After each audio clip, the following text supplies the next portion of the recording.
তামিম অনেক দিনই ফিটনেস পাশাপাশি ব্যাটিং করছে, যদিও আমার দেখার সুযোগ হয়নি, আমি এনসিএলে ব্যস্ত ছিলাম। বাট দেখে ভালোই লাগলো যে ব্যাটিং করছে এবং ব্যাটে লাগছে আর কি। হ্যাঁ, সে তার জন্যই তৈরি হচ্ছে, বরিশাল টিমের জন্য তৈরি হচ্ছে আর কি। না, মোটামুটি আমি যতটুকু দেখলাম এখনও সময় আছে, বাট সে যেসব শটসগুলো খেলতে চাচ্ছে মোটামুটি মনে হচ্ছে যে লাগছে, ব্যাটে বলে হচ্ছে।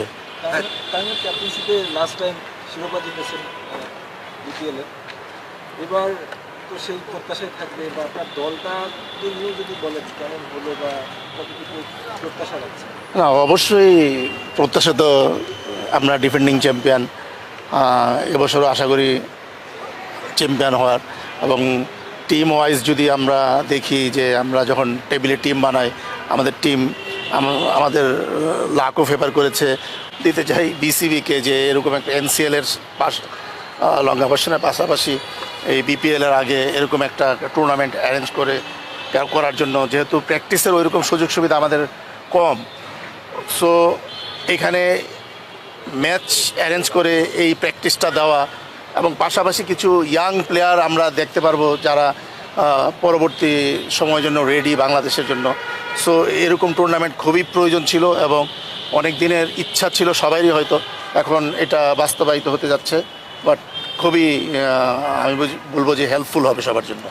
আমি স্পেশালি রিপন মণ্ডলের সাথে কিছুটা শেয়ার করলাম আর কি, যে যেহেতু ও আমার টিমে আছে, বরিশাল টিমে, সো ও আমার মেন বোলারদের মধ্যে একজন। সো সে নতুন বলে কোথায় বল করা উচিত, ব্যাটসম্যান ওয়ার্ক আউট করলে কীভাবে, সেই যতটুকু তাকে সাজেস্ট করা যায় সেই জায়গাগুলো নিয়ে আমরা কাজ করলাম আর কি। মেইন আমরা শুনছিলাম যে সিসিটিএম এনসিএলে যে যার বিভাগকে রিপ্রেজেন্ট করবে, আসলে এই যে নাজমুল হোসেন শান্ত কিংবা তামিম ইকবাল, আসলে ওনাদের কীভাবে পেলেন মানে এই বরিশালের জন্য? না, এনসিএলে তো যে যার ওখানে রিপ্রেজেন্ট করতেছে। তামিম চিটাগংয়েই খেলতেছে, তামিম চিটাগংয়ে খেলতেছে, শান্ত তার ডিভিশনে খেলতেছে। এনসিএলে যে যার জায়গায় প্রতিনিধিত্ব করছে।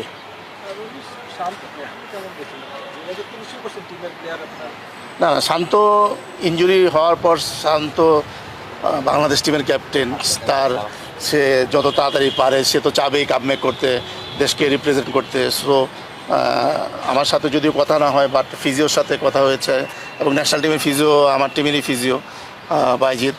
সো কথা হয়েছে যে ও তাড়াতাড়ি রিকভার করার চেষ্টা করতেছে এবং অলরেডি সে ব্যাটিংও করছে। এনসিএ যে টুর্নামেন্টের কথা বলছেন, টি-20 টুর্নামেন্টে, এটা আসলে ফার্স্ট টাইম হচ্ছে এবং সিলেটে ভালো উইকেটেও হবে।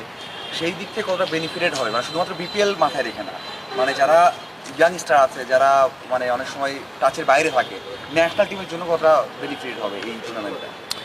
না, অবশ্যই বেনিফিটেড হবে।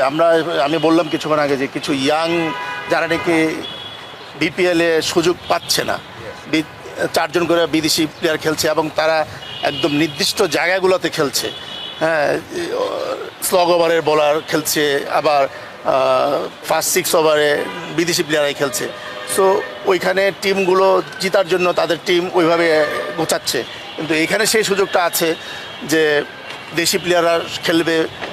সো আমরা কিছু নতুন প্লেয়ার দেখতে পাবো যারা নাকি পরবর্তী সময় তাদেরকে নার্সিং করা যাবে, বাংলাদেশ টিমের জন্য রেডি করা যাবে। সো এখানে সবাই ইনভলভ থাকবে, সিলেক্টররা এবং কোচরা, বিসিবি সবাই এখানে ইনভলভ, যে ভালো একটা টুর্নামেন্ট হবে এবং ওইখান থেকে আমরা কিছু ভালো প্লেয়ার দেখতে পাবো।